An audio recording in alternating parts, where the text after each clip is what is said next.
nawa'y magpakilala sa iyo at ipahiwati ang nilalaman ng puso ko. Maunawaan mo kaya, o baka sampalin mo lang ang aking mukha? Nagdadalawang isip na,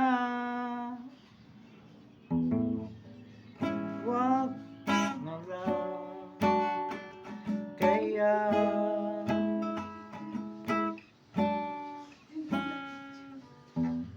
Wag na lang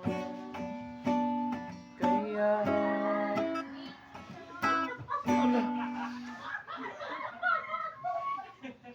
Ay, donut bitcho ka naman eh.